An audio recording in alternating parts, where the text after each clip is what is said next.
ओ 164 हिंदी। तुमने मेरी उम्मीदों से बेहतर प्रदर्शन किया है, माइकल।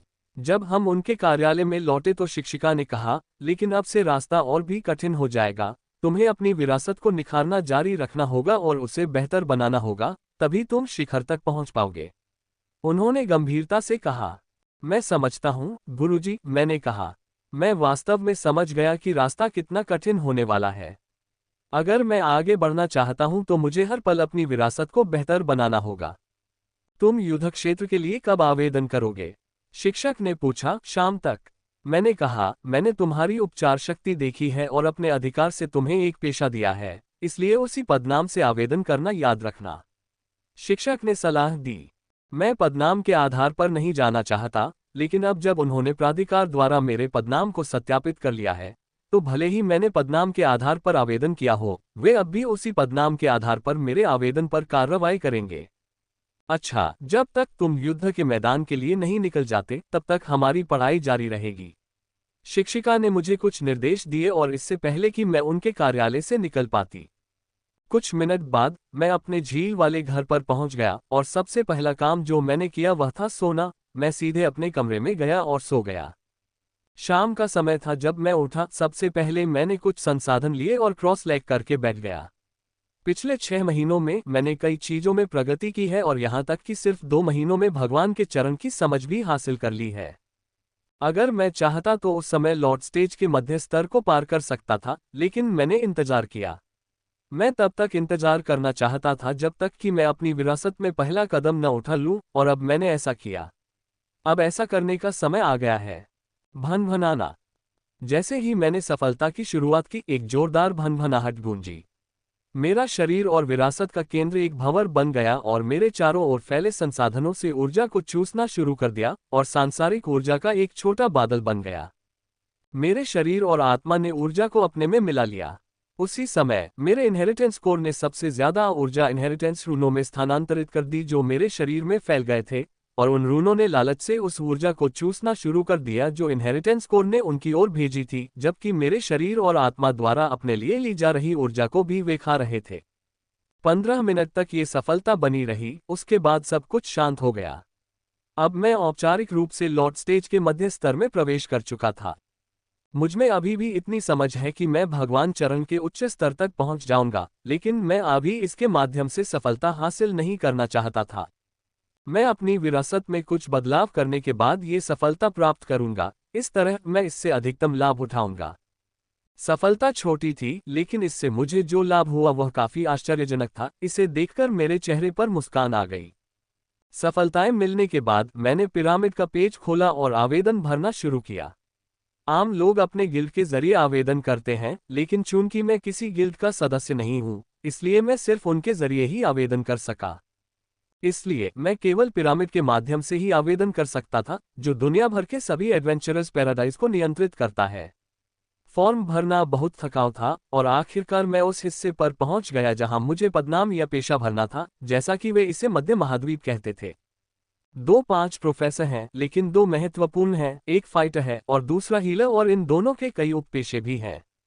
जैसे ही मैंने खाली जगह को छुआ, यह अपने आप वॉर मेडिक से भर गया। ये पहले एक शिक्षक द्वारा ही सत्यापित किया गया है।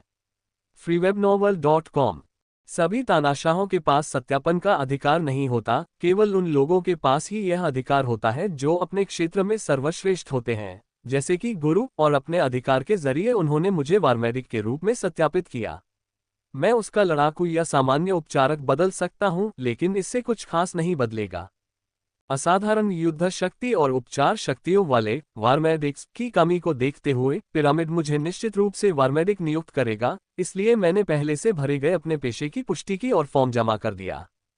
मुझे एक दिन में जवाब देना चाहिए। पिरामिड इन आवेदनों पर कार्रवाई करने में असाधारण रूप से तेज है।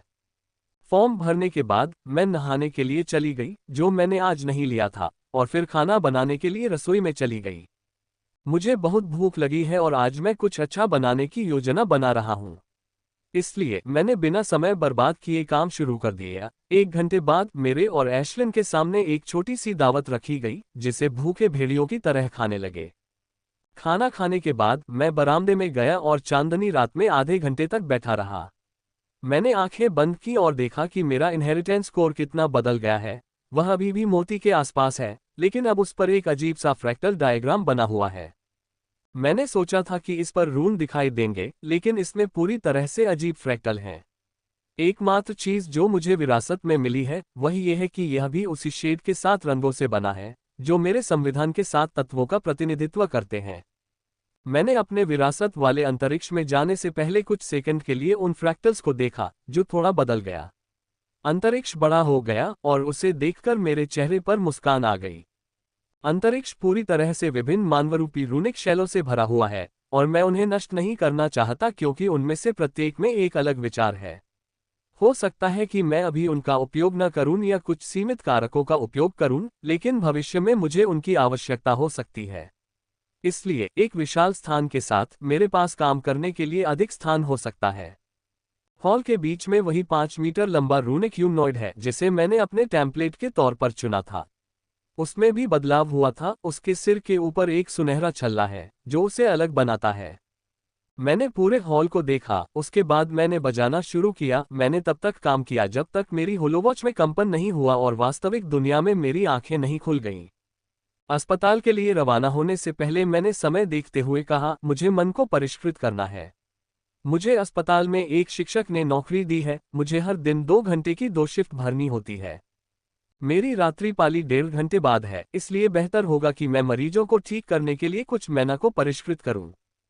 3 दिन बीत चुके हैं जब से मैं अपनी विरासत के टेम्पलेट के साथ विलय कर चुका हूं, और 2 दिनों में मैं फोर्ट आडोर के लिए रवाना हो जाऊंगा। और चूंकि मेरे पास वहां जाने के लिए 2 सप्ताह हैं, इसलिए मैं मिस्टसन में अपने माता पिता से मिलने जाऊंगा क्योंकि यह फोर्ट आडोर के रास्ते में है।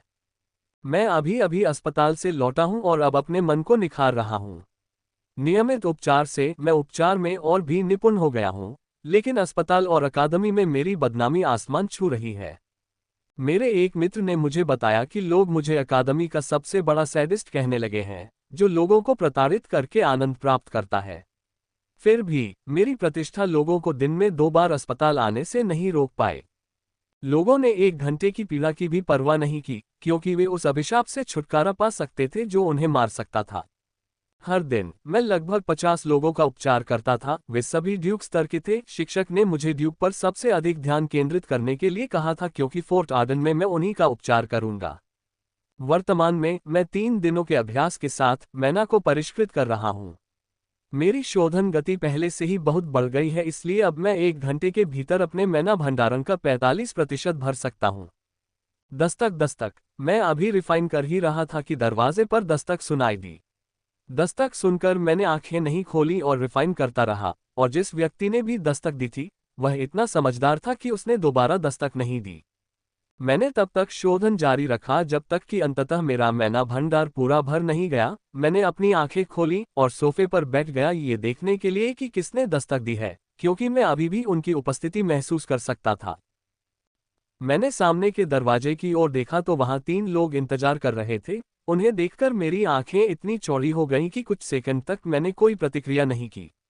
राहेल। मेरे मुंह से एक खोखली सी आवाज निकली। उसे गए हुए 1 साल से भी ज्यादा हो गया था और तब से मैं उससे संपर्क नहीं कर पाया था। अब भी मैं उसे हर महीने कम से कम 1 मेल भेजता हूं, लेकिन मुझे उसका एक भी जवाब नहीं मिला।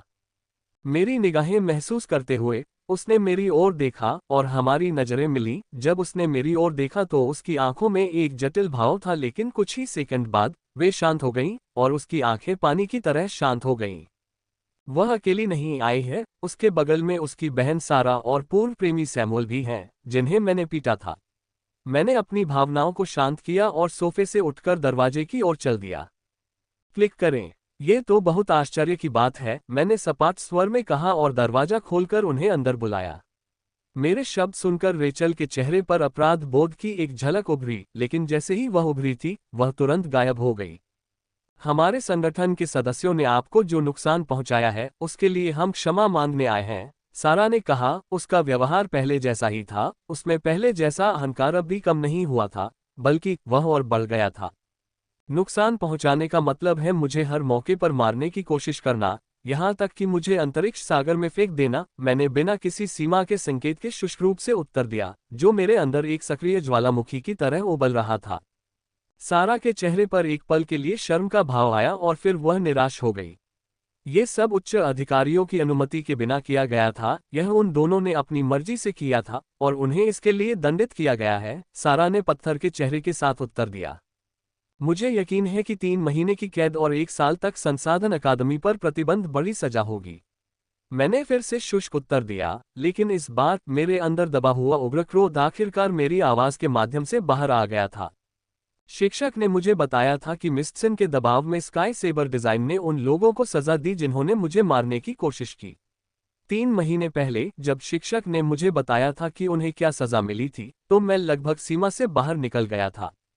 मेरे लिए जो भी चीजें थीं, उनके पीछे उस तानाशाह को बिल्कुल भी सजा नहीं दी गई और उसके 2 छात्रों को सिर्फ एक आलीशान छुट्टी मनाने वाले घर में कैद कर दिया गया। जहां तक संसाधन प्रतिबंध की बात है, तो यह मिस्टसन के गर्व को संतुष्ट करने के लिए बनाया गया एक धोखा मात्र है। स्काई सेबर को आपके साथ जो कुछ हुआ उसके लिए खेद है और उन्होंने अपनी ईमानदारी से माफी के प्रतीक के रूप में आपको ये देने का फैसला किया है, उसने कहा और हमारे बीच मेज पर एक नाजुक हथेली के आकार का लकड़ी का बक्सा रख दिया। मुझे न तो माफी चाहिए और न ही यह टोकन। मेरे साथ जो हुआ मैं खुद ही उससे निपट लूंगा, मैंने सीधे कहा। अगर मैं उनकी माफी और एक छोटा सा उपहार स्वीकार कर लूं तो मैं अपने अभिमान को ठेस पहुंचाऊंगा। उन्होंने मुझे मारने की कोशिश की थी, अगर मैंने उनका बदला नहीं चुकाया तो मैं वह नहीं रह जाऊंगा जो मैं हूं।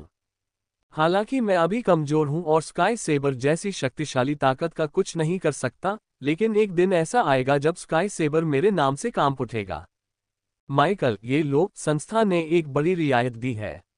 डिब्बे के अंदर रखा तावीज तुम्हें तानाशाह के हमले से बचा सकता है, उसने आह भरते हुए कहा। उसकी बात सुनकर मुझे हैरानी भी हुई और गुस्सा भी।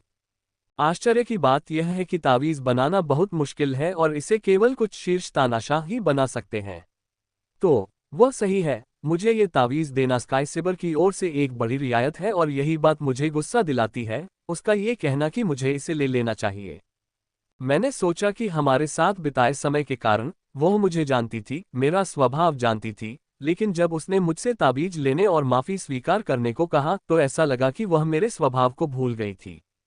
लोग जो कहते हैं वह सही है, समय लोगों को कुछ चीजें भूला देता है, मैंने सारा की ओर देखने से पहले आह भरते हुए कहा, जो अपनी पत्थर जैसी ठंडी आंखों से मुझे घूर रही थी।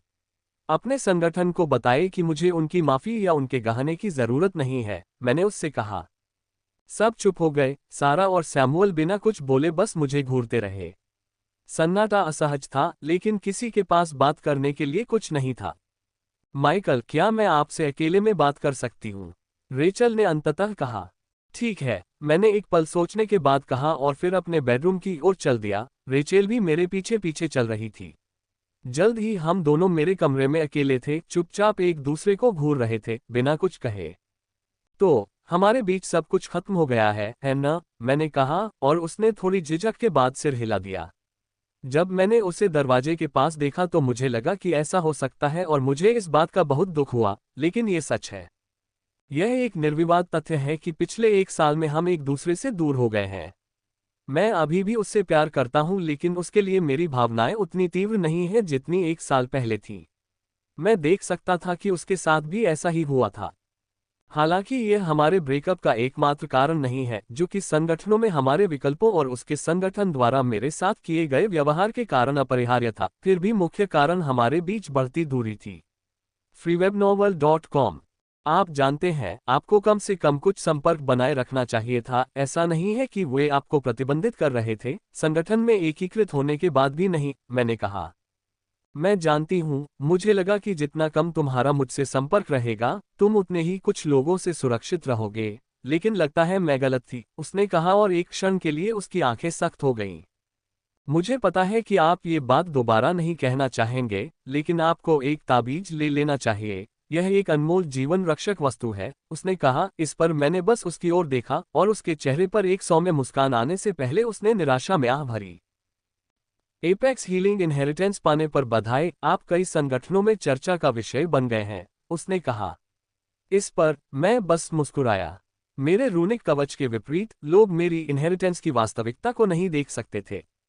शिक्षक का कहना था कि मेरी उपचार शक्ति एपेक्स हीलिंग इनहेरिटेंस के बराबर है, और लोग इसे एपेक्स हीलिंग इनहेरिटेंस ही मानेंगे, मुझे न तो इससे इनकार करना चाहिए और न ही लोगों को अपनी राय बनाने देना चाहिए। 5 से भी कम लोग मेरी विरासत की सच्चाई जानते हैं और जितने कम लोग जानेंगे उतना ही अच्छा है। शिक्षक ने कहा कि मुझे अपनी विरासत की सच्चाई लोगों को नहीं बतानी चाहिए। अगर वे इसे जान गए तो मुसीबत खड़ी हो जाएगी। बात करने के लिए ज्यादा कुछ न होने पर हम मेरे कमरे की गोपनीयता छोड़कर हॉल में वापस आ गए, जहां सैमुअल और सारा इंतजार कर रहे थे। सारा, तावीज को वापस अपने स्टोरेज में रख लो, माइकल इसे नहीं ले रहा है, रेचल ने कहा। ये सुनकर सारा ने जल्दी से मेज से नाजुक लकड़ी का बक्सा हटा दिया। चलो चलें, हमारा काम पूरा हो गया, सारा ने कहा और सोफे से उठ खड़ी हुई। माइकल, चलो लड़ते हैं। पिछली बार हमारे बीच मुकाबला बराबरी पर छूटा था, लेकिन इस बार मैं जीत जाऊंगी, सैमुअल ने अचानक कहा। बेशर्म, पिछली बार तो मैंने उसे 1 सेकंड में ही हरा दिया था, और अगर नहीं तो उस कमीने ने मुझे बेइज्जत करके रोक दिया। मुझे उसके खूबसूरत चेहरे को पीट पीट कर काला नीला करना पड़ता। जरूर, मैंने रेचल की बात काटते हुए कहा, जो मुझसे लड़ने से मना कर रही थी। मैं बस यही उम्मीद करती हूँ कि इस बार जो भी तुम्हारे साथ आया है वह उन दोनों की तरह बेशर्म न हो, मैंने कहा। यह सुनकर उन तीनों के चेहरे के भाव बदल गए। चलो चलें, हम भूमिगत क्षेत्र में लड़ेंगे, मैंने कहा और कोने में लिफ्ट की ओर चला गया जब मैंने देखा कि सैमुअल पीछे नहीं आ रहा है। भूमिगत अखाड़ा मेरी पूरी शक्ति के लिए पर्याप्त नहीं होगा, चलो तुम्हारी अकादमी के परिसर के अखाड़े में लड़ते हैं, उन्होंने कहा। यह सुनकर मुझे थोड़ा आश्चर्य हुआ, लेकिन जल्द ही मेरे चेहरे पर मुस्कान आ गई। ये कमीना मुझसे लड़ने के इरादे से आया है और आने से पहले शायद इसने पूरी जांच पड़ताल भी कर ली होगी। जरूर, मैंने जवाब दिया और दरवाजे की ओर चल पड़ा। जल्द ही हम कैंपस एरिना की ओर उड़ चले। कुछ ही मिनट बाद हम लॉर्ड्स कैंपस एरिना पहुंच गए और देखा कि हजारों लोग अंदर जा रहे हैं। मैंने उनके मुंह से कुछ शब्द सुने और जल्दी से अपनी होलोवॉच पर कुछ बटन दबा दिए।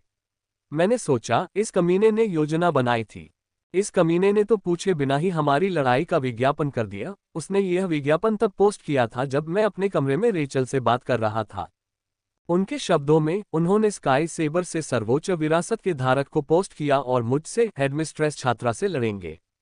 खबर जंगल की आग की तरह फैल गई और लोग मैदान में भरने लगे। अभी भी हजारों लोग मैदान में प्रवेश कर रहे हैं। जैसे ही हम अखाड़े में दाखिल हुए, उसने मेरी प्रतिक्रिया जानने के लिए मेरी तरफ देखा, लेकिन मेरे चेहरे पर एक हल्की सी मुस्कान के अलावा कुछ नहीं देखा। गुस्से का जरा भी नामोनिशान नहीं। मुझे उस पोस्ट पर गुस्सा नहीं है, बल्कि मैं शुक्रगुजार हूं कि मुझे जो अपमान सहना पड़ा है उसमें मुझे कुछ दिलचस्पी तो मिलेगी। मेरी तरह उनमें से 3 भी भगवान तक पहुंच गए। सारा और राहेल पहले से ही शीर्ष भगवान है और सैमुअल उच्च स्तर के भगवान है, उनसे एक छोटा स्तर नीचे और मुझसे एक छोटा स्तर ऊपर। मैं उससे नहीं डरता था, भले ही उसके पास सर्वोच्च विरासत थी और वह लंबे समय से इसकी शक्ति का उपयोग कर रहा था। मैं उससे नहीं डरता था, उसे ही मुझसे डरना चाहिए। मैंने अपनी विरासत को डिजाइन किया है, मैं इसके हर हिस्से को जानता हूं। मेरी विरासत में मौजूद हर छोटा खंडहर मुझे ध्यान में रखकर रखा गया है।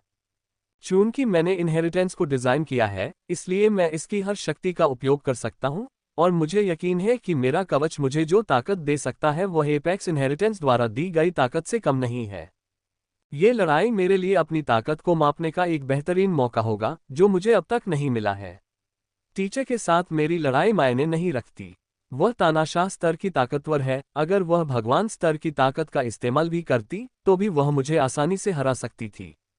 जल्द ही हम एरिना के अंदर पहुंच गए और पाया कि वह खचाखच भरा हुआ था, कई लोग तो खड़े भी थे। मुझे ये देखकर बहुत आश्चर्य हुआ कि 5 लाख लोगों की क्षमता वाला एरिना कुछ ही मिनटों में इतना भर गया। मुझे उम्मीद है कि तुम 10 मिनट से ज्यादा टिक पाओगे, सैमुअल ने कहा जब हम दोनों अखाड़े के बीच में दाखिल हुए।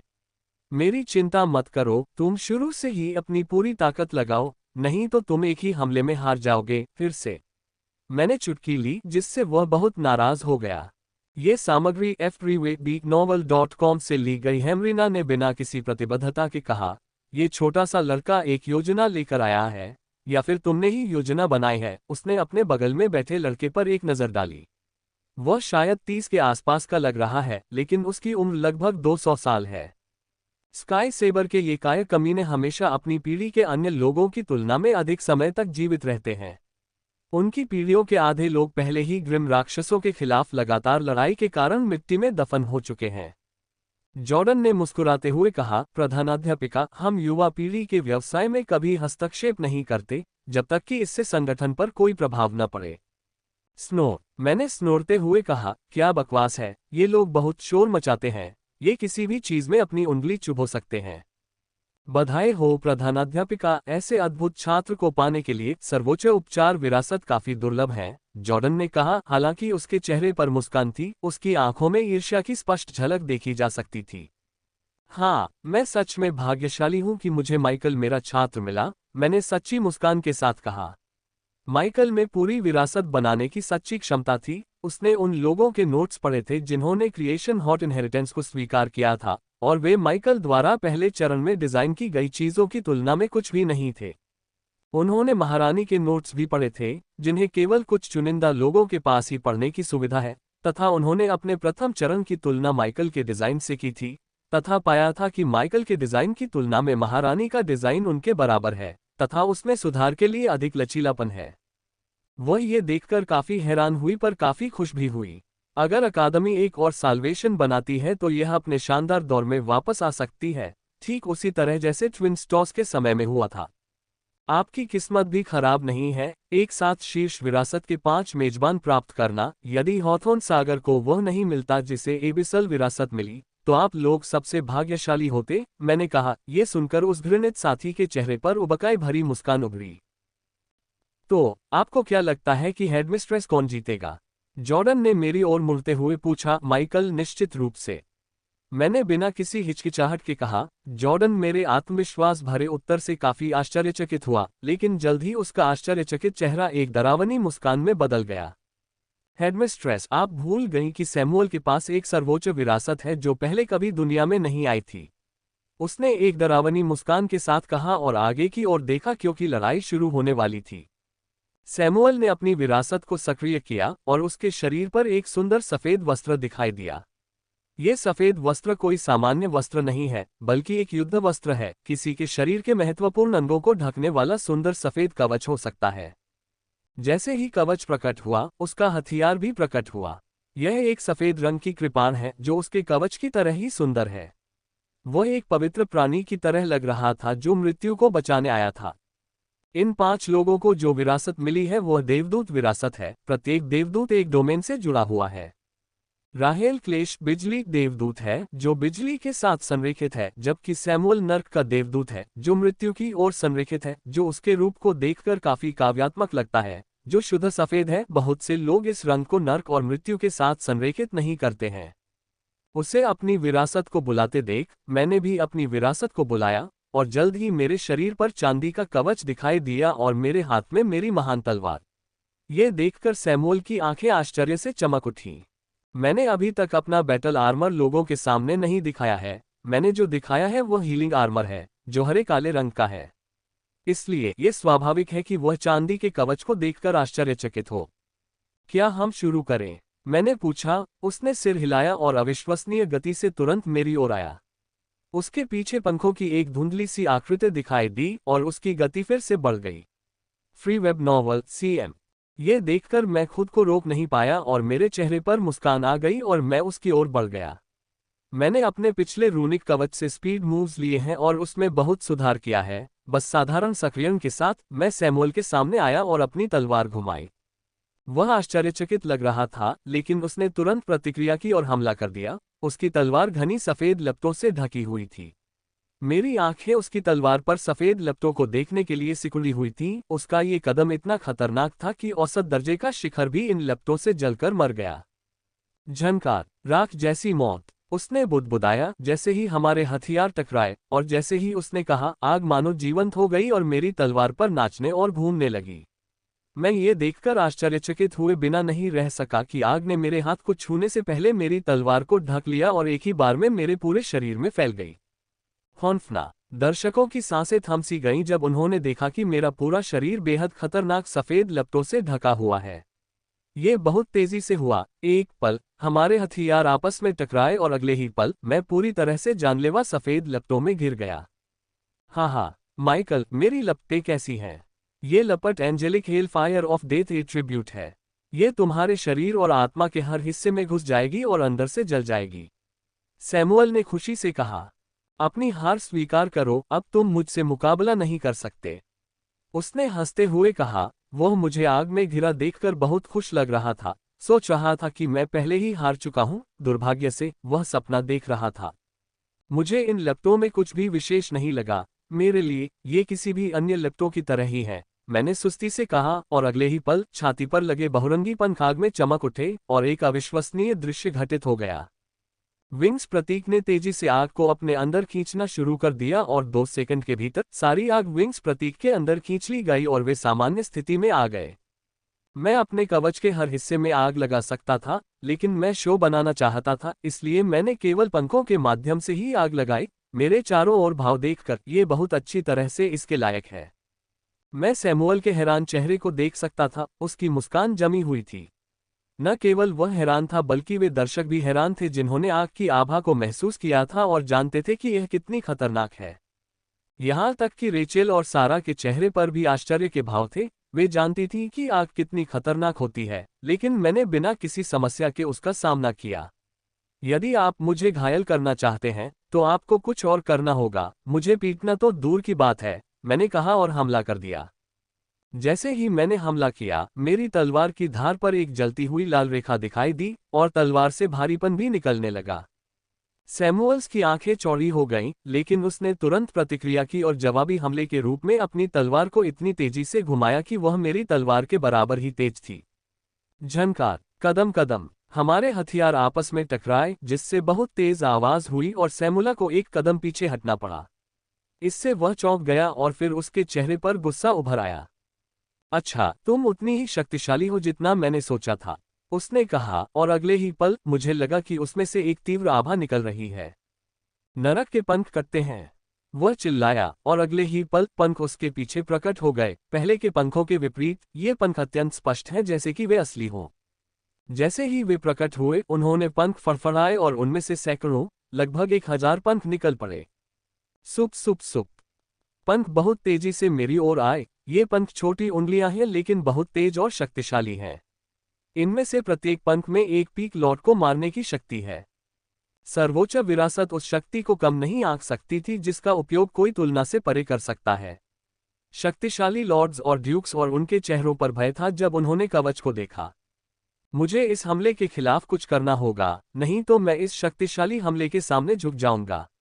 आमतौर पर मैं चकमा दे देता, मेरे पास इतनी गति है कि मैं ऐसा कर सकता हूं, लेकिन मैं इस हमले में इच्छाशक्ति का संचार महसूस कर सकता हूं जो तब तक मेरा पीछा करेगी जब तक कि मैं हमले को नष्ट नहीं कर देता या यह मुझे नष्ट नहीं कर देता। इसलिए मुझे न केवल बचाव करना है बल्कि इसे नष्ट भी करना है। यह अच्छी बात है कि मेरे पास इसके लिए एकदम सही रक्षा चाल है। यह शक्तिशाली हमला मुझे मेरी नवनिर्मित रक्षात्मक चाल के मूल्य का आकलन करने में मदद करेगा। गुलाब वर्चस्व का 5वां कदम, गुलाब आवरण। मैंने मन ही मन बुदबुदाया और मेरे अंदर कुछ संरचनाएं चमक उठीं। अचानक मेरे चारों ओर हल्की हवा का झोंका महसूस हुआ और हजारों तिरंगे गुलाब की पंखुड़ियां कहीं से प्रकट होकर मेरे चारों ओर घूमने लगीं। क्लैंग क्लैंग क्लैंग, अंततः पंख मेरे पास आ गए और आपस में टकराने लगे और पंखों को भेदने के बजाय टकराने पर एक तीखी धातु जैसी ध्वनि निकलने लगी। जैसे जैसे अधिक से अधिक पंख आपस में टकराते गए, गुलाब की पंखुड़ियां अधिक से अधिक चमकीली होती गईं तथा वे मेरे चारों ओर तेजी से घूमने लगीं। 6 महीनों में मैंने इनहेरिटेंस और इसके साथ आने वाली हमलावर चालों को बनाने के लिए बहुत मेहनत की है। मैंने जितने भी चालें डिजाइन की हैं, उनमें मैंने अपनी सारी चीजें जोड़ी हैं। रक्षा हमले में 1099 पंखुड़ियां हैं और प्रत्येक पंखुड़ी में उत्तम संरचना होती है। शक्तिशाली, निगलने, कुचलने और परिष्कृत संरचना द्वारा उकेरी गई इन पंखुड़ियों में से प्रत्येक में उपचार नियम की शक्ति भी थी, जिसने दृढ़ता दी। और सबसे आश्चर्यजनक बात यह है कि सभी पंखुड़ियां चारों ओर एक विशाल रक्षात्मक संरचना बनाती हैं। जितना ज्यादा एक हमला होगा, मेरी रक्षा उतनी ही मजबूत होगी। एक बार हमला शुरू होने के बाद मुझे उससे ऊर्जा देने की जरूरत नहीं पड़ी। ये दुश्मन के हमलों से अपनी जरूरत की ऊर्जा को परिष्कृत करता है। ये हमला ठीक ठाक था, कुछ और शक्तिशाली करने की कोशिश करो। मैंने अपने रक्षात्मक कदम की आड़ में चिढ़ाते हुए कहा। ये सुनकर सैमुअल्स का क्रोधित चेहरा लाल हो गया। नरक के पंख कटते हैं, वह दहाड़ा और एक बार फिर उसके पीछे देवदूत के चौड़े पंख प्रकट हुए और वे फिर से फड़फड़ाने लगे। पहले की तुलना में 3 गुना अधिक पंख निकले, जिससे दर्शकों के चेहरे पर पूरी तरह भय छा गया। इस बार का हमला बहुत शक्तिशाली है, ऐसा लगा जैसे पंखों का ज्वार मेरी ओर आ रहा है। यहाँ तक कि एक शक्तिशाली भगवान जिसके पास सर्वोच्च विरासत है, वह भी इस हमले को देखकर डर जाएगा। बहुत से लोगों में इस पूरी तरह से निगलने वाली ज्वार से बचने की शक्ति नहीं होगी, लेकिन मुझे इससे डर नहीं लगता। इसके बजाय मैं इस हमले का सामना करने के लिए बहुत उत्सुक हूँ। मैं अपनी रक्षा शक्ति का परीक्षण करना चाहता था और इससे बेहतर हमला कोई और नहीं हो सकता था। क्लैंग क्लैंग क्लैंग, पंखों की लहर अंततः मेरे चारों ओर घूम रहे पंखों से टकराए और मुझे काफी आश्चर्य हुआ जब ये पंख लगातार मेरे बचाव और उल्लंघन में छेद ढूंढने के लिए काम कर रहे थे। इससे मुझे सुखद आश्चर्य हुआ और मैंने स्वयं को पुनः याद दिलाया कि एपेक्स इनहेरिटेंस को कभी कम नहीं आंकना चाहिए। उनका कोई भी आक्रमण उतना सरल नहीं है जितना लगता है। हमला मुझ पर एक भूखे राक्षस की तरह हुआ जो अपने तीखे दांतों से मेरी सुरक्षा को तोड़ना चाहता था, लेकिन मेरी सुरक्षा इतनी कमजोर नहीं है। हर पंख उसे मजबूत बना रहा है। जितने अधिक पंख उसमें टकराएंगे, मेरी सुरक्षा उतनी ही मजबूत होगी। अंततः हमला खत्म हुआ और हमने एक दूसरे की तरफ देखा। सैमुअल के चेहरे पर जो गुस्सा था वो गायब हो चुका था और अब वो शांत और तर्कसंगत नजरों से मेरी तरफ देख रहा था। ये देखकर मैं भी गंभीर हो गया। आने वाला हमला कीमती से भी ज्यादा शक्तिशाली होगा। तुमने मुझे फिर से चौंका दिया। तुम्हें हराने के लिए मुझे अपना सर्वश्रेष्ठ हमला करना होगा, उसने आह भरते हुए कहा, और अगले ही पल सफेद लपटें उसे और तलवार को ढकने लगी जो उसने पकड़ी हुई थी। आग उसे ढंक रही थी। वह ऐसा लग रहा था जैसे कोई प्राणी किसी को जीवन चक्र से मुक्त करने आया हो। नरक का न्याय, उसने कहा, और अगले ही पल वह मेरे सामने आया और अपनी धधकती तलवार घुमाई। हमला देखकर मेरी आंखें लाल हो गईं और मैंने भी अपनी तलवार घुमाई और पंखुड़ियों को वापस अपने पास बुलाया। झनकार, हमारे हथियार आपस में टकराए और कानफोड़ू ध्वनि निकली और केंद्रीय महाद्वीप के दमन के बावजूद शॉकवेव जारी हुई। शॉकवेव इतनी शक्तिशाली थी कि किसी भी औसत लॉर्ड को वाष्पीकृत कर सकती थी। झड़पों से मेरे अंदर भारी मात्रा में घातक अग्नि ऊर्जा प्रवाहित हुई थी। यह इतनी धूर्त थी कि मुझे ये समझने में एक क्षण लगा कि यह मेरी ओर आ रही है, और तब तक यह मेरे शरीर को छू चुकी थी। जैसे ही उसने मेरे शरीर को छुआ, वह तुरंत अंदर खींच लिया गया और मेरे अंदर विलीन हो चुकी कई संरचनाएं चमक उठीं। इन संरचनाओं ने तुरंत इस मिली हुई ऊर्जा को कुचल दिया, इसे परिवर्तित कर दिया और मुझे जरा भी नुकसान पहुंचाए बिना इसे विशेष भंडारण में संग्रहित कर दिया। जैसे ही ऊर्जा निली गई, एक हथेली के आकार का गुलाब मेरी पीठ से निकला और हमसे 10 मीटर दूर उड़ गया और फिर बीच हवा में ही रुक गया। क्लैंग क्लैंग क्लैंग, सैमुअल को गुलाब से खतरा महसूस हो रहा था और वह उसके पीछे जाना चाहता था, लेकिन मैंने उसे रोक दिया था। मुझे उसे रोकते देख उसके हमले और भी भयंकर हो गए और हर कुछ सेकंड में गुलाब मुझसे छूटते रहे।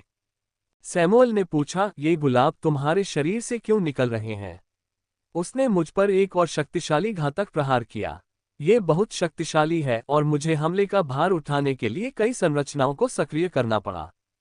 तुम्हें जल्द ही पता चल जाएगा, मैंने उसके हमले का बचाव करने के बाद कहा। इससे वह और अधिक क्रोधित हो गया तथा उसके हमले और भी अधिक जंगली हो गए, लेकिन मैंने उसका बचाव करते हुए और अधिक गुलाब छोड़ना जारी रखा। मैंने जितने अधिक गुलाब छोड़े, सैमुअल उतना ही अधिक क्रोधित होता गया और कई बार उसने उन पर हमला करने की कोशिश की, लेकिन मैंने आसानी से उन हमलों से बचाव किया। यहाँ तक कि अगर उसका हमला गुलाबों पर भी पड़ता है तो वे केवल शक्ति खो देंगे, मौके पर नष्ट नहीं होंगे। लेकिन मैं चाहता हूं कि ऐसा कुछ न हो जब मैं उसी स्तर के प्रतिद्वंद्वी के खिलाफ पहली बार प्रयोग कर रहा हूं। तुम हार गए, मैंने अचानक कहा जब 16वां गुलाब मेरे अंदर से निकला और हमें एक पूर्ण चक्र में ढक दिया। अध्याय 1136 गुलाब शोधन। तुम हार गए, मैंने अचानक कहा जब 16 गुलाब मेरे अंदर से निकले। सभी 16 ने हमें एक पूर्ण चक्र में ढक लिया। सैमुएल ने मेरे शब्दों पर सवाल नहीं उठाया। उसने 16 गुलाबों को चमकते देखा और अपनी रक्षात्मक कला को सक्रिय कर दिया। उसकी रक्षात्मक कला बहुत ही अद्भुत है। उसके पीछे एक विशाल 10 मीटर लंबा मोती जैसा सफेद प्रेत पंख दिखाई दिया और उसे कसकर गले लगा लिया। पंखों को देखकर मेरी आंखें चमकने लगीं और मैंने उत्सुकता से 16 गुलाबों को देखा। जल्द ही गुलाब चमकने लगे और अगले ही पल उनमें से त्रिरंग की ऊर्जा की एक पतली रेखा निकली और उन्हें जोड़ दिया। गुलाब का प्रभुत्व, दूसरा गुलाब, गुलाब का परिष्कार। मैंने बुदबुदाया और ठीक उसी क्षण 16 गुलाब 10 मीटर की 16 विशाल पंखुड़ियों में बदल गए और एक साथ इकट्ठा हो गए, जिससे हवा में एक बड़ा तिरंगा गुलाब बन गया जो सैमुअल को ढकने वाले विशाल प्रेत पंखों पर उतर आया। freeway.bnewl.com। तिरंगे गुलाब ने सैमुअल को ढांकने वाले विशाल पंखों को पूरी तरह से ढांक लिया और अगले ही पल वह जलने लगा। यह दृश्य बेहद खूबसूरत था, हर पंखुड़ी से भयावह आग निकल रही थी, हर कोई इससे मंत्रमुग्ध था। लानत है, पहले तो कोई प्रभाव नहीं पड़ा, लेकिन जल्द ही पंखों पर दरारें दिखाई देने लगी और आग अंदर रिसने लगी। एक सेकंड बाद सैमुअल की जोरदार गाली पूरे युद्ध क्षेत्र में सुनी जा सकती थी।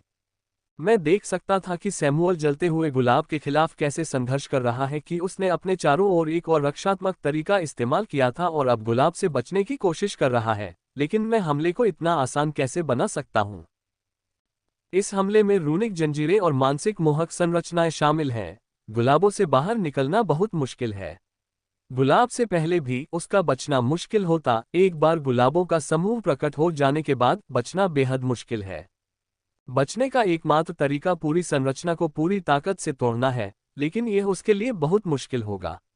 इस चाल के लिए न केवल मैंने अपनी ऊर्जा का 1/4 हिस्सा इस्तेमाल किया और अपनी सारी सांसारिक ऊर्जा को बुलाया, बल्कि उससे मिली सारी ऊर्जा का भी इस्तेमाल किया। इसलिए अगर वह गुलाब से बाहर निकलना चाहता है तो हमें बहुत मजबूत होना होगा। उसने संघर्ष करना शुरू कर दिया, लेकिन उसके सारे संघर्ष व्यर्थ थे, जैसे कि मेरी रक्षात्मक चाल। इस चाल में भी मेरा सिग्नेचर निगलना, कुचलना और परिवर्तित करना है।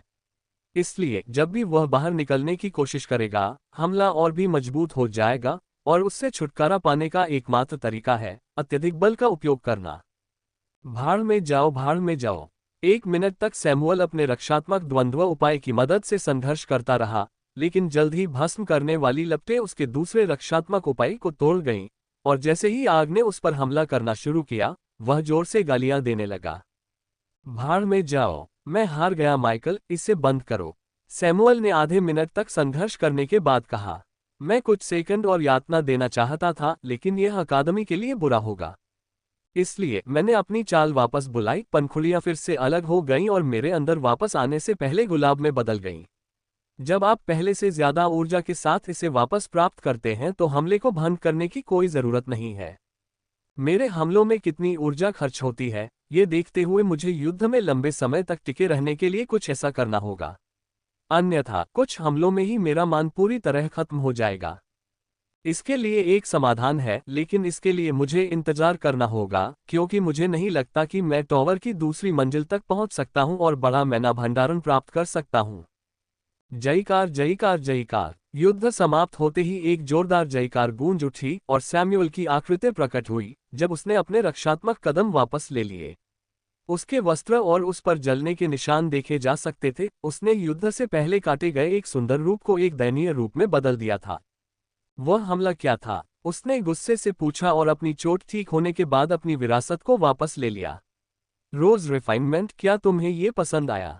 मैंने पूछा। तुम इस हमले का अनुभव करने वाले पहले व्यक्ति थे। मैंने उसे बताया, जिससे वह और भी क्रोधित हो गया।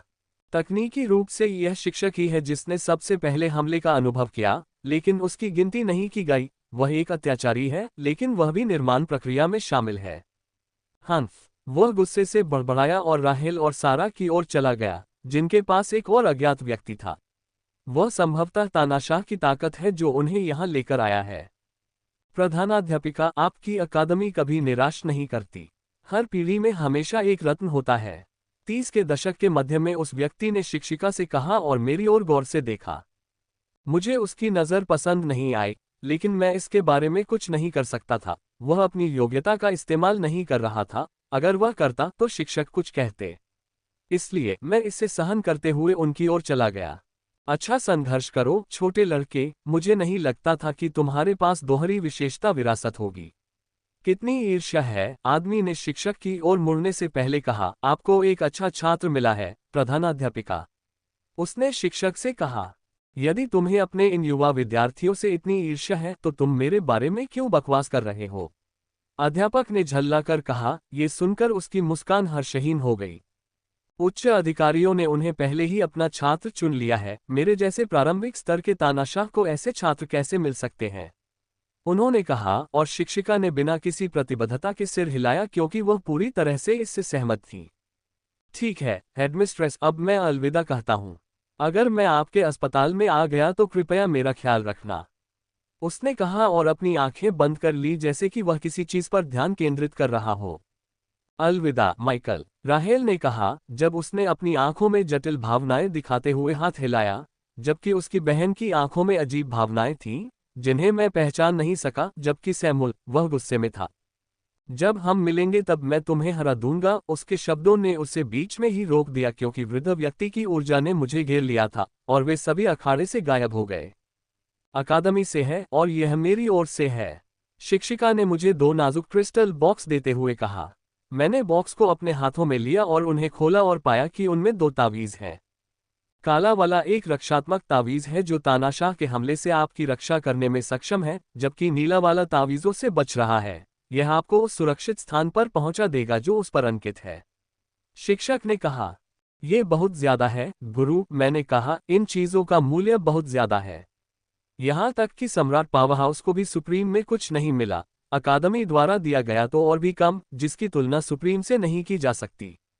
रखें, परिषद ने आपकी क्षमता का मूल्यांकन किया है और इसे आपको देने का फैसला किया है, और दूसरे के लिए मैं अपने एकमात्र छात्र को पर्याप्त सुरक्षा के बिना युद्ध के मैदान से कैसे जाने दे सकती हूँ, उसने कहा। मैं कुछ कहना चाहता था लेकिन उसके भाव देखकर मैंने अपना मुंह बंद कर लिया।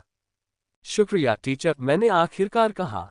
वाह, एक और चीज है, वो अकादमी से है, टीचर ने कहा। मेरे कुछ कहने से पहले ही एक मैड ब्लैक एयरशिप मेरे सामने प्रकट हो गई।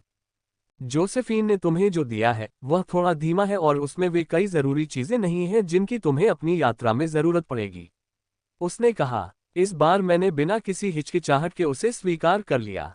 ये वास्प फैनाटिका मॉडल है जो एक बहुत ही लोकप्रिय और महंगा एयरशिप है। मुख्य रूप से इसका उपयोग प्रिंस स्टेज पावरहाउस द्वारा किया जाता है और यह ग्रेड 2 वायलेट ग्रेड मैना क्रिस्टल पर चलता है। हालांकि यह लेवल 1 वाइट ग्रेड मैना क्रिस्टल को भी स्वीकार करता है, इनकी बहुत बड़ी मात्रा में आवश्यकता होती है। यह एयरशिप मेरे पिछले एयरशिप और कॉवेट की तरह काले रंग का है। इसमें कई ऐसे काम हैं जो मेरे पिछले एयरशिप में थे और कई ऐसे जो उसमें नहीं थे। ये बिल्कुल वही चीज है जिसकी मुझे अपनी यात्राओं के लिए जरूरत थी। युद्ध के मैदान में शुभकामनाएं, और जब तुम वापस लौटोगे तो मैं तुम्हारी चिकित्सा कला में प्रगति देखने की उम्मीद करूंगी, शिक्षिका ने कहा। और इस बार मैं उसकी आवाज में एक छोटी सी चेतावनी महसूस कर सकता था। अगर मैं वापस लौटने पर चिकित्सा कला में कोई प्रगति नहीं दिखाता तो वह निश्चित रूप से मेरी खाल उधेड़ देगी।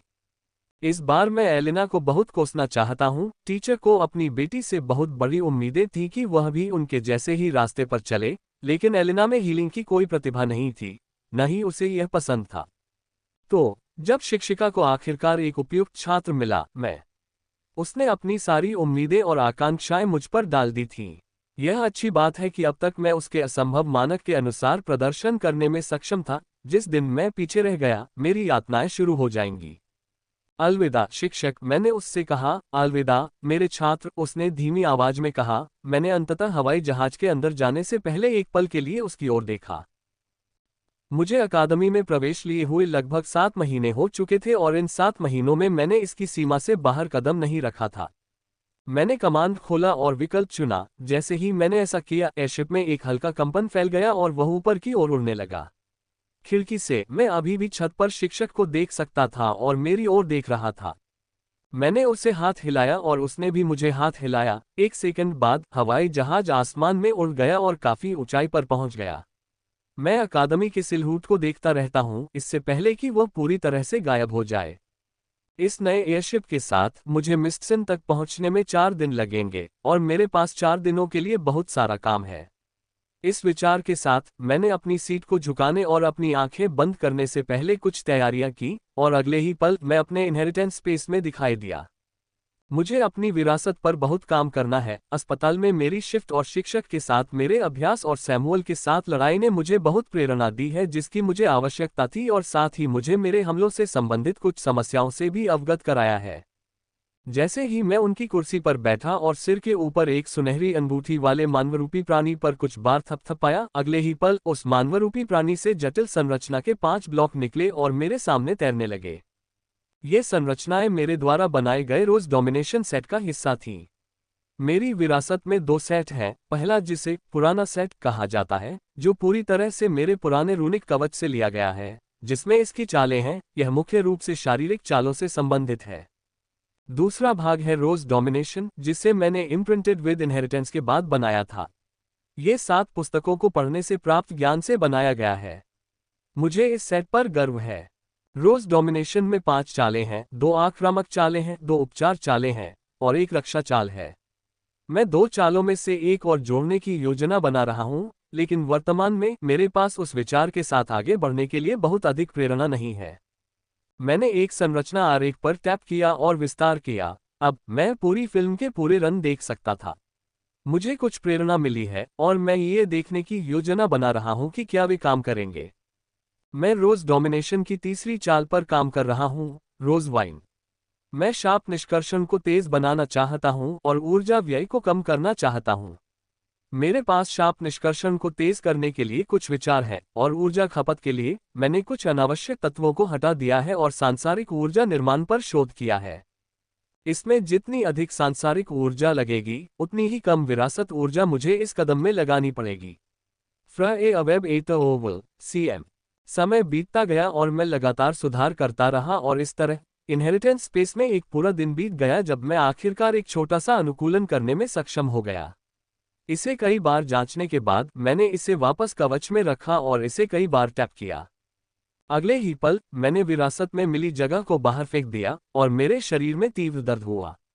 मेरे अंदर रून बदलने लगे, कुछ रून पूरी तरह से मिट रहे थे, जबकि अन्य नए रून उनके स्थान पर स्थापित हो गए, जबकि मेरे आसपास रखे संसाधनों से ऊर्जा चूस रहे थे। मिस्टसिन। 4 दिन बीत गए और 1 घंटे में मैं मिस्टसिन पहुंच जाऊंगा। मुझे अपने माता पिता से आखिरी बार मिले हुए 7 महीने से ज्यादा हो गए हैं। हालांकि मैं उनसे हर हफ्ते बात करता था, लेकिन उनसे मिलना उतना अच्छा नहीं लगता जितना कि उनसे मिलना।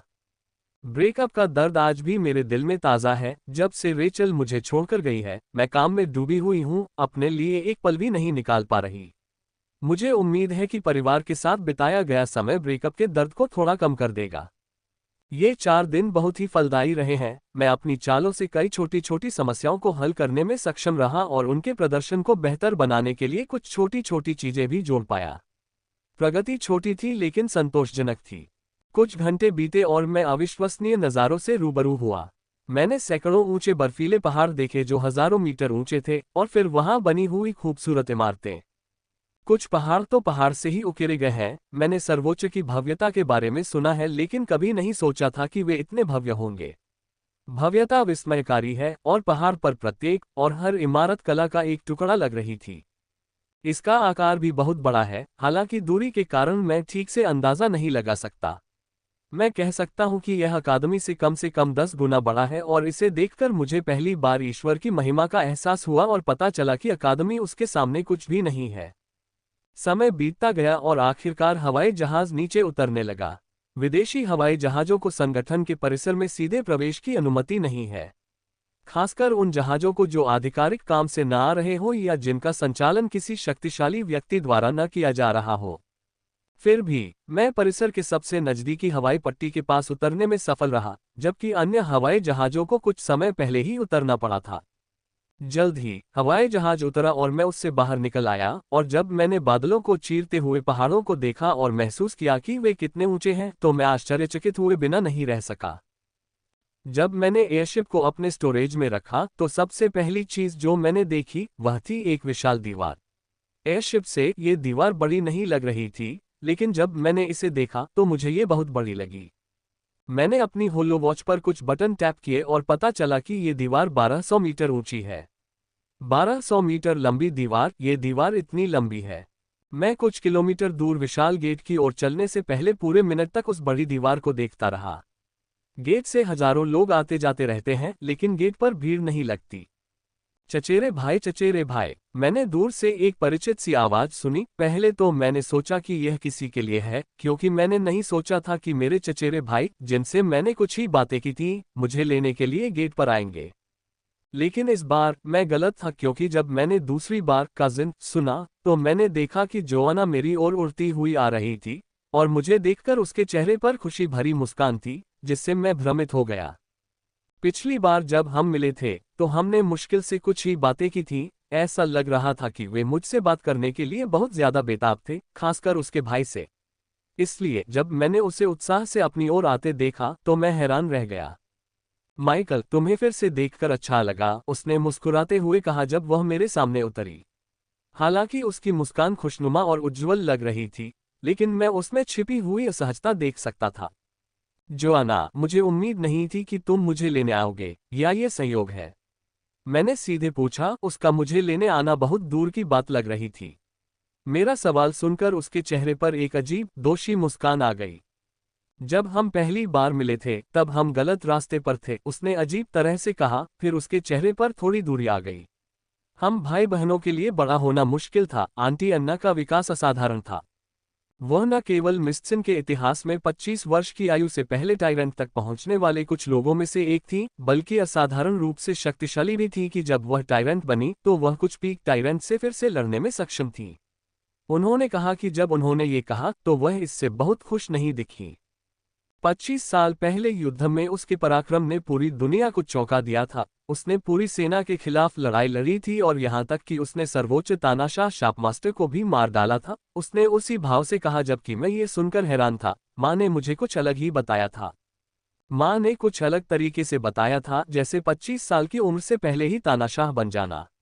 ऐसी प्रगति करना बेहद मुश्किल है, बहुत कम लोग ऐसा कर पाते हैं और मैं पहले ही 2 लोगों से मिल चुका हूँ जिन्होंने ऐसा किया है। मेरी माँ के अलावा एक प्रोफेसर जोसेफिन भी है, वह भी 25 साल की उम्र से पहले ही तानाशाह बन गई थी। जब से हम पैदा हुए थे तब से उनकी परछाई हमारे साथ रही है। उनके सबसे करीबी रिश्तेदार होने के नाते सब हमारी तुलना तुम्हारी माँ से करने लगे थे, लेकिन हम कितनी भी कोशिश कर लें, हम कभी भी अन्ना माइकलसन के कदमों की बराबरी नहीं कर पाए। उन्होंने कहा कि जब उन्होंने ये कहा तो उनकी आवाज में थोड़ी नाराजगी साफ सुनाई दे रही थी। ये सुनकर मैं थोड़ा अचंभित हुआ और सोचने लगा कि उसके लिए ये कितना मुश्किल रहा होगा। कोई आश्चर्य नहीं कि जब दोनों भाई बहन पहली बार मिलने आए तो उन्होंने बहुत नाराजगी दिखाई। उनकी तुलना में मेरा बचपन काफी सुकून भरा था। मुझ पर कोई दबाव नहीं था। मेरी माँ ने मुझे कभी इस साधना के बारे में कुछ नहीं सिखाया था। इसलिए अगर मैं किसी छोटे शहर में भी रहकर आम लोगों की तरह जिंदगी जीता तो भी मेरे माता पिता को इससे कोई परेशानी नहीं होती। ये लीजिए, यह अतिथि बैज। यह उच्च पहुंच वाले अतिथि पास में से एक है, उसने अपनी भावनाओं को शांत करने के बाद कहा। मैंने सिर हिलाकर धन्यवाद कहा और नीला बैज अपनी छाती पर लगाया, जो अकादमी के बैज के ठीक नीचे था, और जोआना के पीछे हवा में चल पड़ा। जल्द ही हम बिना किसी बाधा के विशाल द्वार से गुजर गए। मुझे काफी आश्चर्य हुआ जब मैंने देखा कि गेट में हर गार्ड किंग स्टेज पर था और वह सामान्य किंग स्टेज पर नहीं बल्कि पीक किंग स्टेज पर था। गेट से बाहर निकलते हुए मैंने उस विषय पर ज्यादा देर तक नहीं सोचा। मुझे एक ऐसा नज़ारा देखने को मिला जो मैंने अब तक देखा सबसे खूबसूरत नज़ारा था। बर्फ से ढके पहाड़ खूबसूरत इमारतों से लदे हुए थे। न केवल सुंदर दृश्य बल्कि यहाँ मैना भी असाधारण रूप से गाढ़ा है जिसे मैं चख सकता था। मैंने इतना गाढ़ा मैना कभी नहीं देखा। यह असाधारण रूप से गाढ़ा मैना ही है जो यहाँ की हर चीज को पहले से कहीं ज्यादा खूबसूरत बनाता है। लोग, वनस्पति, जीव जंतु और पहाड़ सभी इस सुंदर वातावरण में समृद्ध हैं। खूबसूरत है ना? जोआना ने सैकड़ों पहाड़ों को देखते हुए पूछा। हाँ, बहुत खूबसूरत है, मैंने जवाब दिया। वाइल्ड माउंटेन्स न सिर्फ महाद्वीप के सबसे मनोरम स्थानों में से एक हैं, बल्कि सबसे ज्यादा मन की पहुंच वाले भी हैं। नीचे पूरी तरह से निषिद्ध मैदान है जहां से हम शुद्धतम मन को परिवर्तित और उपयोग करते हैं, उसने गर्व से कहा। यह सुनकर मैं आह भरने से खुद को रोक नहीं पाया। केवल परमपिता परमेश्वर ही ब्रह्मांडीय ऊर्जा का दोहन करने और उसे शुद्ध मन में बदलने का साहस और संसाधन और विशेषज्ञता रखता है। निषिद्ध क्षेत्र टिक टिक करते बम है, इनके साथ थोड़ी सी भी लापरवाही से बड़े विस्फोट हो सकते हैं, जो उनके रास्ते में आने वाली हर चीज को पूरी तरह नष्ट कर देंगे, यहाँ तक कि टायरेंट भी इसके विस्फोट में वाष्पीकृत हो जाएगा। फिर भी कई संगठनों ने इसके अकल्पनीय लाभों के कारण इसे आजमाया था, लेकिन सुप्रीम को छोड़कर वे सभी विफल रहे। यहाँ तक कि कुछ मूर्ख संगठनों ने भी अपने पिछवाड़े में इन खतरनाक प्रयोगों की कोशिश की, लेकिन वे पूरी तरह से नष्ट हो गए। इसने लोगों को कोशिश करने से नहीं रोका। अगर उनका संगठन आगे बढ़ेगा तो कई संगठन एक दिन सफल होने की उम्मीद में निश्चित जमीन पर प्रयोग करते रहते हैं। हम पहाड़ों के ऊपर से ऐसी गति से उड़े जो न तो धीमी थी और न ही तेज, और वह भी चुपचाप इस स्थान की मनमोहक सुंदरता पर आश्चर्यचकित होते हुए। हमारे बीच एक अजीब सी खामोशी छा गई, किसी को पता नहीं था कि क्या बात करें, इसलिए हम चुप रहे। खैर, मुझे उम्मीद नहीं थी कि माइकल जार यहाँ होंगे। मैंने पीछे से आवाज सुनी और जोआना और मैं रुक गए। जब मैंने पीछे देखा तो मैंने देखा कि दो महिलाएं हमारी ओर आ रही हैं। एक बड़ी है जबकि दूसरी छोटी। बड़ी वाली जोआना की उम्र की है जबकि छोटी वाली मेरी उम्र की लगती है। दोनों ही बहुत खूबसूरत हैं, लेकिन एक बात स्पष्ट नहीं है, वे मेरा नाम कैसे जानती हैं? मैं उनसे पहले कभी नहीं मिली। रेवा, जोआना ने बड़ी लड़की से कहा। उसके हाव भाव सामान्य लग रहे थे, लेकिन मुझे उसमें कोई दुश्मनी नजर नहीं आई। हालांकि मुझे कुछ और भावनाओं की झलक दिखी जो तुरंत गायब हो गईं। जोआना, रेवा लड़की ने उसी लहजे में कहा, फिर मेरी तरफ मुड़ी और उसकी मुस्कान खिल उठी। हाय माइकल, मैं रेवा हूँ, और यह छोटी बहन शार्लोट है, उसने अपना और अपने पीछे खड़ी छोटी लड़की का परिचय देते हुए कहा। रेवा, जोआना की तरह किंग स्टेज पर है, और उनकी आभा न केवल एक जैसी है, बल्कि उनके द्वारा दी गई भावना भी एक जैसी है। दोनों ही ऊर्जा का एक समान स्वाद देते हैं, दोनों की विरासत संभवतः एक जैसी है। जहां तक छोटी शर्मीली लड़की शार्लोट की बात है, ये लड़की पीक लॉर्ड है और उसकी ऊर्जा का स्वाद बहुत कोमल है। एक ऐसा स्वाद जिससे मैं बहुत परिचित हूं। अगर मैं गलत नहीं हूं तो ये शार्लोट संभवतः एक उपचारक है। माफ करना, पर तुम मुझे कैसे जानती हो?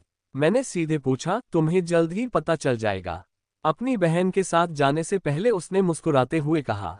कितनी अजीब लड़की है। उसे जाते देख मैंने कहा, तुम्हें अंदाजा भी नहीं है। मैंने जोआना से सुना। ये सुनकर मैंने अपनी भौहें सिकुड़ी, लेकिन उसने कोई जवाब नहीं दिया। हम फिर से उड़ते रहे। हम 40-50 मिनट तक उड़ते रहे, फिर मेरे सामने नज़ारा बदल गया। विशाल पहाड़ गायब हो गए और अब सैकड़ों छोटे पहाड़ दिखाई देने लगे। ये पहाड़ बड़े पहाड़ों की तुलना में छोटे हैं, अन्यथा ये पहाड़ काफी बड़े हैं, जिनमें से प्रत्येक की ऊंचाई कम से कम 3000 मीटर है। इनमें से कुछ पहाड़ इमारतों से भरे हुए हैं, जबकि अन्य पर सिर्फ एक या दो इमारतें हैं। यह एक ऐसा शहर है जहां हर जगह बर्फबारी है, न सिर्फ पहाड़ों में बल्कि घाटियों में भी। यह एक स्वप्निल शहर है, प्रकृति और वास्तुकला का एक अद्भुत मिश्रण। मैंने ऐसा पहले कभी नहीं देखा। ये पहाड़ी शहर जहां मिस्टसन के ज्यादातर सदस्य रहते हैं, जोआना ने मुझे शहर में उड़ान भरते हुए बताया। कुछ मिनट बाद हम एक नंगे पहाड़ की ओर उड़ गए, जिस पर शीर्ष पर एक को छोड़कर कोई वास्तुकला नहीं थी। यह एक छोटी सी उम्मीद की तरह लग रहा था, जो धीरे धीरे बड़ा होता गया और फिर एक मध्यम आकार का मनो बन गया। मैं अपने माता पिता को कांच की रेलिंग के पास खड़े देख सकता था और मेरी बहन मेरे पिता के हाथों में थी। वह काफी बड़ी हो गई है, लेकिन उसके गाल अभी भी गोल मटोल हैं, जो उसे बेहद प्यारा बनाता है। माँ, पिताजी, मैंने कहा और हवेली में उड़ गया, और बर्फीली ठंडी हवा पूरी तरह से गायब हो गई थी। पूरी हवेली एक अदृश्य बल्क क्षेत्र से ढकी हुई है, जो अंदर वांछित तापमान बनाए रखने में मदद करती है।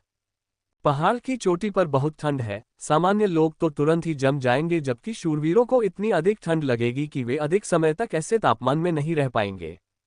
लॉर्ड्स के तौर पर आम लॉर्ड्स को भी ऐसे तापमान का सामना करने में बहुत बड़ी समस्याएं होती। यहाँ तक कि मैं भी ऐसे तापमान में पूरा दिन नहीं रह सकता था, इससे पहले कि मुझे ठंड से लड़ने के लिए अपनी क्षमताओं का इस्तेमाल करना पड़े। भैया, मेरी बहन, जो सो रही थी, जैसे ही मैंने उसे अपने पिता के हाथों से लिया, वह जाग गई और मुझे गले लगा लिया। फिर उसने अपने हाथ एशलिन की ओर बढ़ाए, जो चुपचाप मेरे कंधों पर बैठी थी। जोआना, आज और कल के लिए तुम्हारी कक्षाएं रद्द कर दी जाएंगी।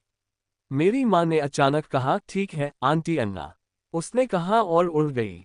सबक, मैंने अपनी माँ से पूछा। मुझे इस समय बहुत जलन हो रही है। अपने पूरे जीवन में मैंने अपनी माँ से कभी कोई सबक नहीं सीखा, लेकिन कुछ लोग जिनसे उनकी मुलाकात 1 साल से भी कम समय में हुई थी, उन्होंने उनसे सबक लेना शुरू कर दिया। उसके पास भी मेरे जैसी ही विरासत है, और उसकी माँ ने मुझे कुछ समय के लिए उसका मार्गदर्शन करने के लिए कहा है, उसने आह भरते हुए कहा। ये सुनकर, परिवार, चाहे आप उनसे कितना भी नाराज हो, आप हमेशा जरूरत पड़ने पर उनकी मदद करेंगे, और मेरी माँ जिसकी मदद कर रही है वह उनकी भतीजी है। मैंने सिर हिलाया और हम सब मैनर में वापस चले गए। हालांकि मुझे इस बात का दुख है कि मेरी माँ जोआना को पढ़ा रही हैं, लेकिन यह उनका निर्णय है और ऐसा नहीं है कि वे गलत हैं। मैंने स्काई सेबर के उस बच्चे के साथ तुम्हारी लड़ाई देखी है, ये काफी अच्छी थी। जब हम लिविंग रूम में पहुंचे तो माँ ने टिप्पणी की, माँ ने लड़ाइयों के बारे में शायद ही कभी कुछ कहा हो, इसलिए जब उन्होंने ये कहा तो मुझे काफी आश्चर्य हुआ।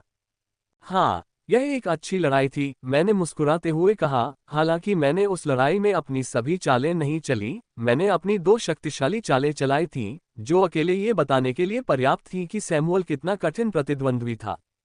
और मरीना चार्ल्सटन की छात्रा बनने पर बधाई, वह अपनी पीढ़ी की सबसे अच्छी चिकित्सकों में से एक है। सैंड्रा ने उसके बारे में बहुत अच्छी बातें कही। उसने कहा, वह मरीना चार्ल्सटन की छात्रा बनने पर वास्तव में खुश लग रही थी। हाँ, वो सबसे अच्छी हैं, मैंने कहा, शिक्षिका सबसे अच्छी हैं। उनके निरंतर मार्गदर्शन की वजह से ही मैं इतनी कम उम्र में इनहेरिटेंस बना पाए। हम कुछ देर तक बातें करते रहे, तभी अचानक माँ का चेहरा गंभीर हो गया। क्या मरीना ने तुम्हारे अंदर के अभिशाप को ठीक कर दिया? उसकी हाल ही में हुई उन्नति के कारण तुम्हारे अंदर जो अभिशाप था, उससे निपटना उसके लिए आसान होता। माँ ने पूछा। ये सुनकर मेरे चेहरे की मुस्कान फीकी पड़ गई और मेरे चेहरे पर एक हर्षहीन मुस्कान आ गई। जल्द ही मेरे हाव भाव शांत हो गए और मैंने शाप के बारे में सच बताने का फैसला किया। मैं झूठ बोलना तो चाहता था, लेकिन मैं ऐसा नहीं कर सकता था। उसके और मेरे अंदर का शाप एक ही स्रोत से है। उसे बस कुछ मिनटों के लिए ध्यान केंद्रित करना होगा और वह आसानी से जान जाएगी कि शाप अभी भी मेरे अंदर है।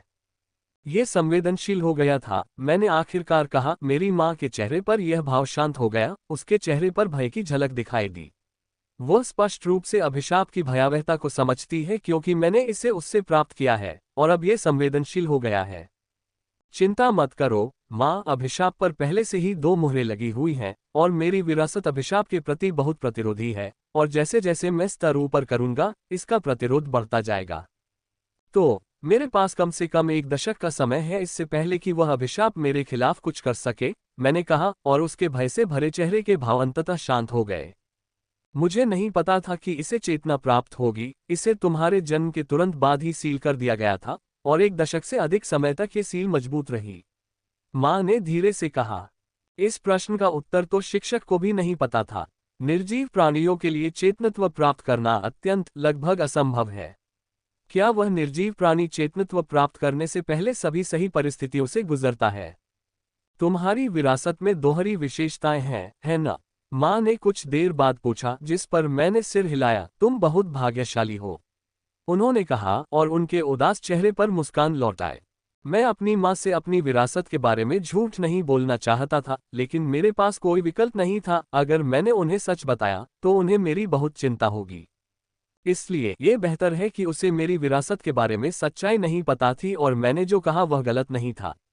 मेरा स्तर ऊपर उठना मुझे अभिशाप का विरोध करने में मदद करेगा, क्योंकि मैं जितना ऊपर जाऊंगा, मेरा शरीर उतना ही शक्तिशाली होगा और अभिशाप से निपटने के लिए मैं उससे उतनी ही अधिक शक्ति प्राप्त करूंगा। यह अच्छी बात है, सिर्फ मेरे पास एक अभिशाप है। मैंने अभी अभी अपनी बहन की जांच की थी और पाया कि उसके शरीर में अभिशाप की एक बूंद भी ऊर्जा नहीं है। मुझे नहीं पता कि ऐसा कैसे हुआ, लेकिन माँ ने ये देखकर तैयारी कर ली होगी कि अभिशाप मेरे अंदर घुस गया है। freewebnovel.com। माँ उतनी कमजोर नहीं है जितनी वह दिखती थी। शिक्षक ने कहा कि मेरी माँ अभी भी एक तानाशाह है, लेकिन उसकी सारी शक्ति अभिशाप से लड़ने में बंद है। वे दोनों एक दूसरे के खिलाफ बंद हैं, अभिशाप से निपटने के लिए उसकी सारी शक्ति बंद है। कमरे में सन्नाटा छा गया, केवल मेरी बहन और ऐशलिन के कैंडी खाने की आवाज ही सुनाई दे रही थी। अच्छा हुआ तुम आज आ गए, मैं तुम्हें कल किसी से मिलवाने ले जाऊंगी, माँ ने कहा। उनकी आवाज बहुत धीमी हो गई थी और उनके चेहरे पर दुख और उदासी साफ दिखाई दे रही थी। ठीक है, मैंने कहा। हम कुछ देर बातें करते रहे, फिर मैं अपने कमरे में वापस चला गया। जल्द ही शाम हो गई और मैंने हमेशा की तरह खाना बनाया और कुछ घंटे सोने से पहले साथ में खाना खाया। जल्द ही एक नया दिन आ गया। मैं फ्रेश हुई, नहाए और रसोई की ओर जाने ही वाली थी कि अचानक मेरे दिमाग में कुछ कौंधा। तो ये वह दिन है, मैंने बड़बड़ाते हुए कहा, जब से मैं बड़ा हो रहा हूँ। मेरी माँ का मूड उदास हो जाता था उस दिन, हम आमतौर पर उसे अकेला छोड़ देते थे। अब जब मैं इसके बारे में सोचता हूँ, तो उनमें से एक दिन सर्दियों की शुरुआत में आया था, और मेरे मूल महाद्वीप में सर्दियों की शुरुआत है, वे सही लग रहे थे। कुछ देर सोचते हुए मैं रसोई में गया और हैरान होकर देखा कि माँ वहीं बैठी कॉफी पी रही थी। उसकी आंखें लाल लग रही थीं और चेहरा थका हुआ था। वह विचारों में इतनी खोई हुई लग रही थी कि उसने मुझे रसोई में घुसते हुए नहीं देखा। मैंने उसे परेशान नहीं किया और नाश्ता बनाना जारी रखा। जब तक मैं नाश्ता खत्म कर रहा था, मेरे पिता भी मेरी बहन को पकड़कर आ गए। हम सभी चुप रहे, यहाँ तक कि मेरी बहन, जो आमतौर पर बहुत शोर मचाती है, चुपचाप मेरी बहन के साथ खेल रही थी। जल्दी ही मैंने नाश्ता बनाकर परोस दिया और सबने चुपचाप खाना खाया। अगर कोई और दिन होता तो इतनी खामोशी अजीब लगती, लेकिन आज अलग है। लंबी खामोशी इस दिन के लिए उपयुक्त है। माइकल, चलो चलें। नाश्ता समाप्त करने के बाद माँ ने कहा। मैंने सिर हिलाया और अपनी बहन को अलविदा कहा, जो मेरे पिता की गोद में है।